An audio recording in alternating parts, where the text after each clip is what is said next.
I moved into the apartment at the tail end of winter, when the wind still cut through your coat and the bare trees clawed at the windows like desperate fingers. The building was old, 3 stories, dark brick, with the kind of iron railings that creaked when you held them. I took apartment 2A. It felt cozy at first. The neighbors mostly kept to themselves. But there was something off about the man in 3B. He never made eye contact. He left and returned at strange hours, always carrying a beat-up duffel bag. I'd catch him staring from behind his curtain whenever I stepped outside. At first, I chalked it up to loneliness or paranoia, until the notes started showing up small slips of paper. Tucked under my door. You make too much noise. Stop using. The shower at night. I see everything. It creeped me out, sure, but I didn't think he was dangerous. Just weird. Then I started hearing things. Soft scraping in the walls. A faint tapping behind a bedroom vent. Whispering. I couldn't make out the words. One night I woke up feeling watched. I looked at the window and saw the curtain in 3B slowly move. A face, pale, watching. I convinced myself I was imagining things. But then I noticed small holes drilled into the corners of my ceiling. One behind the bathroom mirror. Another above my bed. I called the building superintendent. When he arrived, I showed him the holes. His face went white. He said no one lived in 3B, not since the last tenant was institutionalized. A man caught, crawling through the building's air ducts, spying on neighbors. I didn't sleep that night. I went straight to the police the next morning. They did a full sweep of the building. What they found hidden in the crawl spaces and walls was something out of a nightmare. Mattresses, old recording equipment, a system of tunnels carved between the units. Secret hatches. Someone had been living in the walls. I moved out that same day. I've never lived alone since. Image prompt. A decrepit 3-story brick apartment building on a cloudy winter afternoon. Leafless trees casting eerie shadows on the facade. A single curtain slightly lifted from an upper window. Suburban silence surrounding the structure. Horror atmosphere.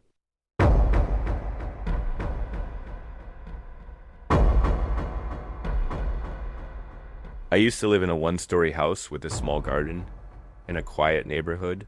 Across the street was Mrs. Miriam's home. An older woman, sweet and soft-spoken. She'd often wave from her porch and offer me homemade cake on Sundays. Her white cat was always napping in the window. Then one day, I noticed something odd. Her kitchen light was always on. The front window wide open, even in the rain. Her TV played at full volume day and night. I knocked on her door. No answer. I called her daughter, whom I had met once. What she said made my skin crawl. My mother passed away last week. We cleaned out the house. No one should be there. But I had seen her just the night before, watering her plants. I started watching the house more closely. The TV would change channels on its own. Sometimes around midnight, the bedroom light flickered on. A silhouette would pass by the curtains. The white cat, I swore, was still there. Mayu. Oh, I'm drubbed. Then came the cake. At 3 a.m., someone rang my doorbell. No one was there. Just a plate with a slice of cake and a handwritten note. Do you still like it with coffee? I couldn't sleep after that. The next day, I called the police. They searched the house and found recent footprints and food gone from the fridge. In the attic, they found him, a man, middle-aged, unshaven, wild eyes. He said he was Miriam's son, that he had been hiding since her death, that he couldn't accept it, that he still saw her, and that she told him to stay and take care of things. He was taken into custody. The weirdest part? The daughter swore her mom never had a son, and the cat? They never found it. Image prompt. A small single-story suburban house with an overgrown garden, porch light flickering at night, a white cat sitting in the shadows, front window slightly open with curtain fluttering. Eerie nighttime stillness. Horror ambience.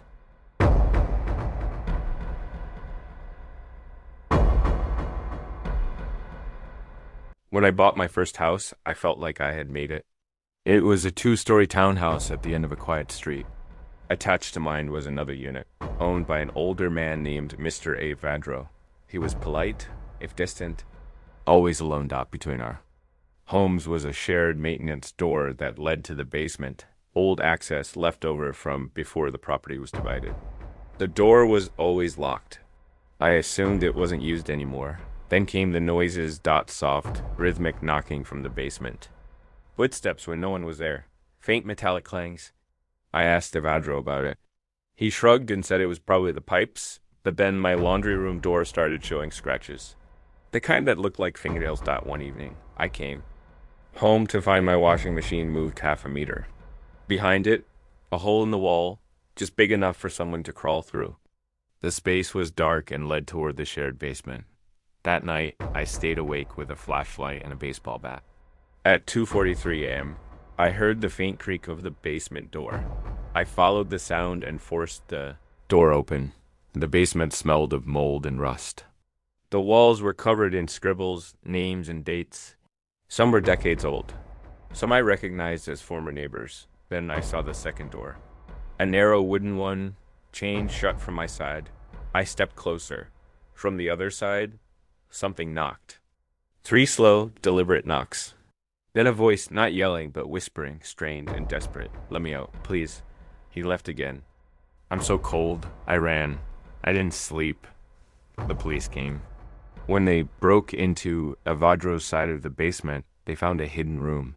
Inside were blankets, scraps of food, and a journal in it. Evadro had documented years of observation, watching neighbors, studying them. And the girl, her name was Anna, reported missing 5 years ago. Found alive, barely. He was arrested. But every night since, I hear knocking. Even though the basement is sealed, image prompt. A narrow end-of-street row house with boarded basement windows.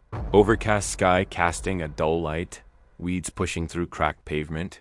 A rusted basement door half hidden between 2 walls. Unsettling silence. Cinematic horror feel.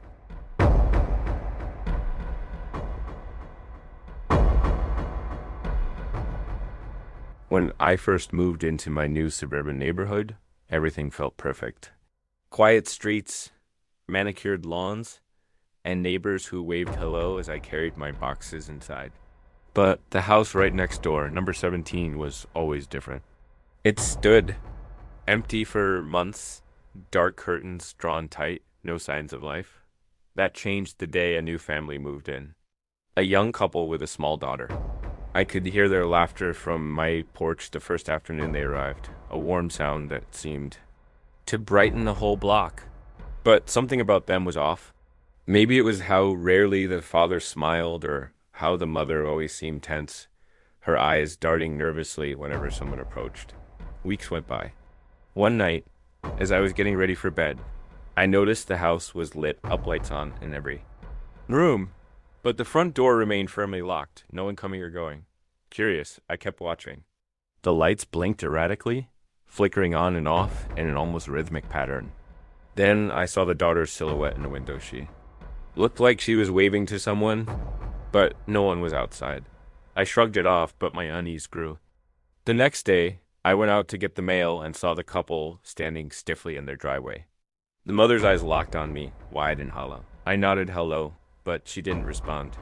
Instead, she whispered something I couldn't hear, and then hurried inside. That night, the flickering lights returned. This time, accompanied by soft whispers, words I couldn't make out.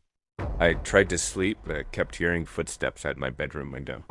When I looked, no one was there. The next morning, I found muddy footprints leading from the neighbor's driveway to my garden gate. The footprints stopped right at my doorstep. My heart pounded. I checked the security cameras I had installed after moving in. The footage showed the father walking into my yard at 2 a.m., standing motionless, staring at my window for nearly 20 minutes before leaving. I debated calling the police, but feared escalating things. Instead, I decided to confront them. That evening, I walked next door, knocking firmly. The mother answered, face pale, eyes glazed. "We don't want any trouble," I said. "But you've been acting strange, and I've seen some things on my security cameras." She shook her head slowly. You don't understand. This house, it's not ours. We're just here to keep it quiet. Before I could ask what she meant, the father appeared behind her, eyes cold and empty. You shouldn't. Watch, he said flatly. I stepped back, unnerved. Then the daughter appeared at the top of the stair, smiling eerily, too old for her years. Suddenly, the lights all went out. The house fell into darkness, except for the faint glow from the street lamps. I ran back to my house, locking every door. That night, I barely slept. Days later, I learned that the couple was not who they claimed to be. The house had a dark history, previous owners vanished without a trace, and strange noises were reported by every neighbor over the years.